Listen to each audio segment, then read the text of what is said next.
Marnell coming to you from the vineyard and my dad's old tailgate. Now, this tailgate has a story, and it all leads up to how our barrel number 33, Texas Wish, got its name. So this story goes back to about 2004. My dad had an opportunity to get some really special wine in from Washington State that he had a part in growing a tiny bit of the grapes that went into that wine.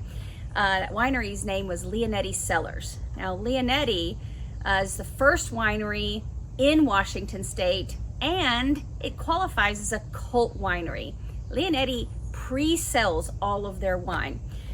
And I know all of you, or many of you that drink wine, have had that one bottle of wine where you're like, man, I wish all wine could taste like this. Well, when you're in the wine business and just starting in the wine business, the conversation looks a little different when you have a fantastic bottle of wine. So this story goes back to, I was probably 25, 26 years old, in the time of my life where I was sensitive and insecure and hoping that I could do everything right all the time. And a conversation was had over a bottle of Leonetti. So Dad got the opportunity to buy this. It's pretty expensive, but very much worth it, wine. He ordered the wine, it comes in, and mind you, we're just getting everything up and going here at Kiepersol, and whenever you look at other packaging and other labeling and everything, this shipping stuff came in from Washington to Texas, and we're all standing around looking at this package like oohing and awing. We haven't even made it to the glass bottle yet. We're just looking at how the wine arrived here, and I started feeling like, oh, we've got to do it better. We've got to be better.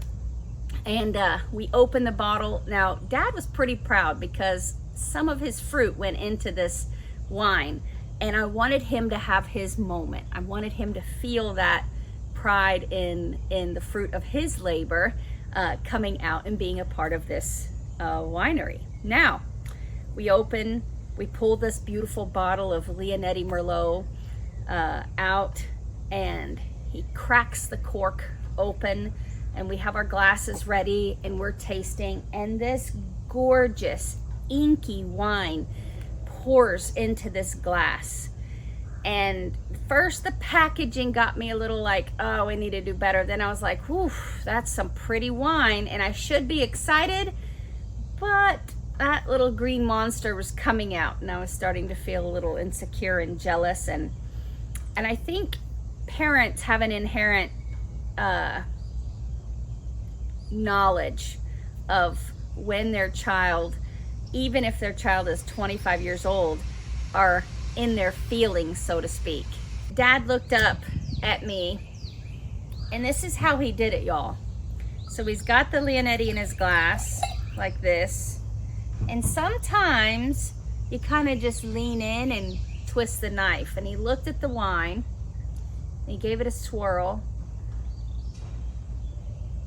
Man, I wish we can make wine like this.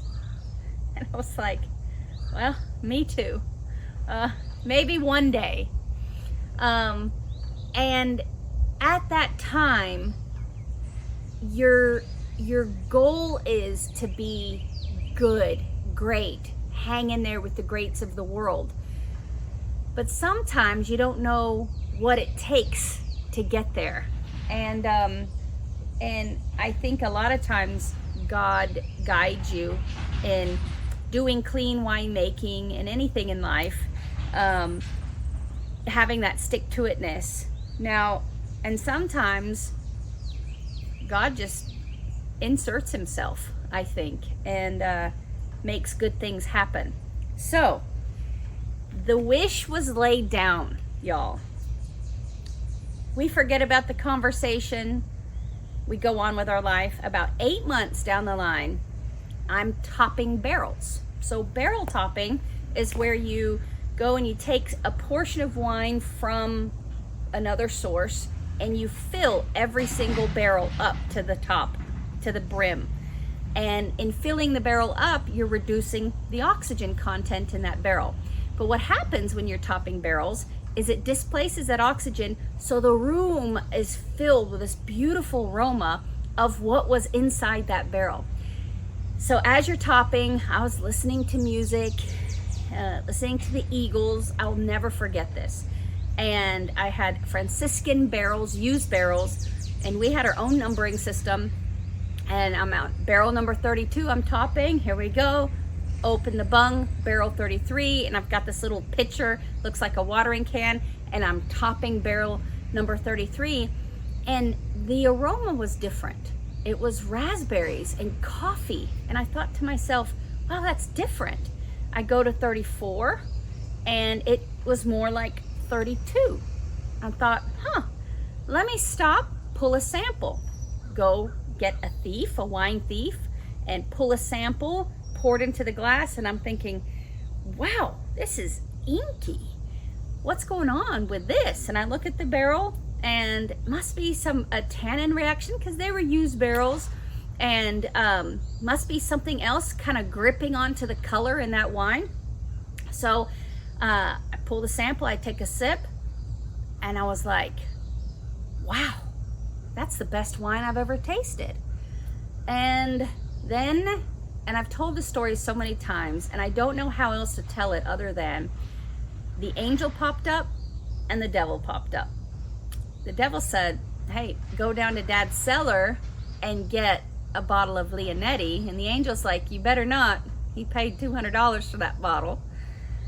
So the devil won that time. And I went down to the cellar, and without him knowing, as a matter of fact, I called my dad and I said, hey Dad, where are you?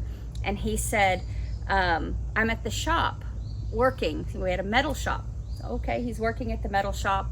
He tends to, when he starts, he's there for a while. He's not gonna know that I went into his wine cellar and took his bottle of Leonetti. So I go down, pull it, pop the cork open, pour it side by side, and I'm like, we're in the ballpark. This is as close as I've ever tasted to in terms of weight and body and structure. We had a little bit more raspberry and they had a little bit more blackberry in there, but we're in the ballpark.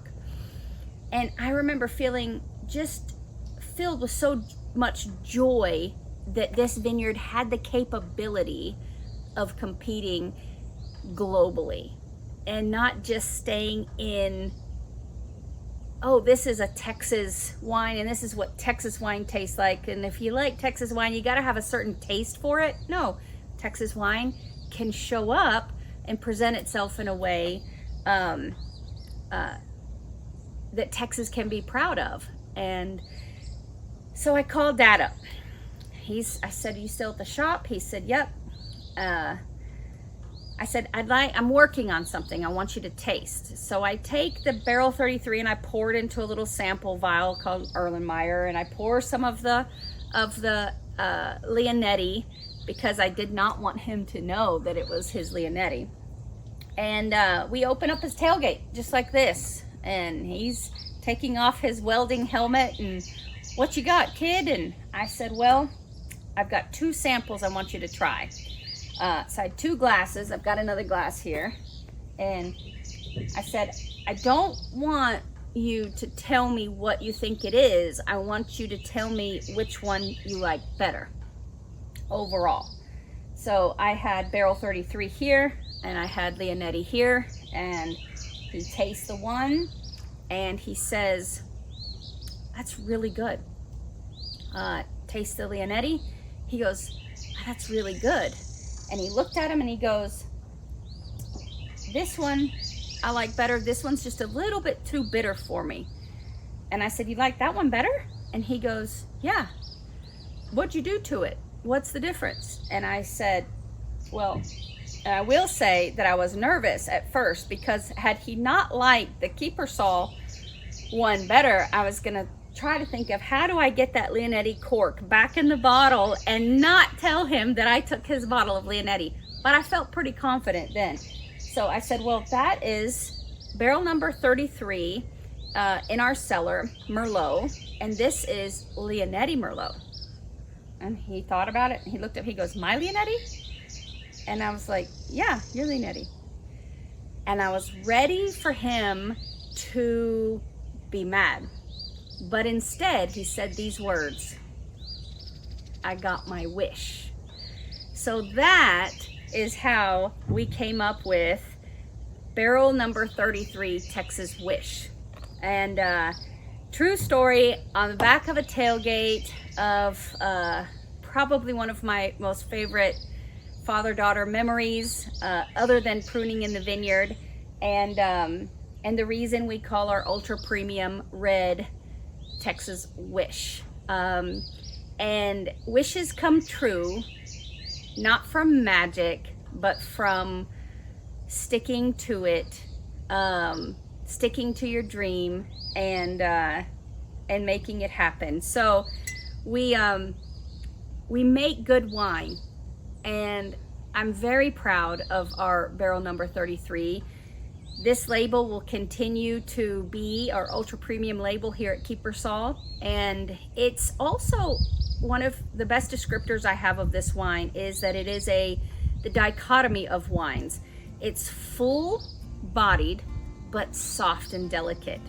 It's rich in flavor but velvety in tannins. So it has all these beautiful dichotomies, but it shows up in every angle of your palate as comfortable as it can be.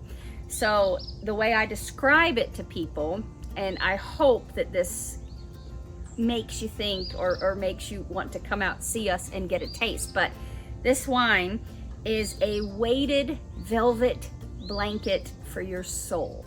It is delicious. Cheers to you, cheers to my dad and his wish, and come try some barrel 33 with us.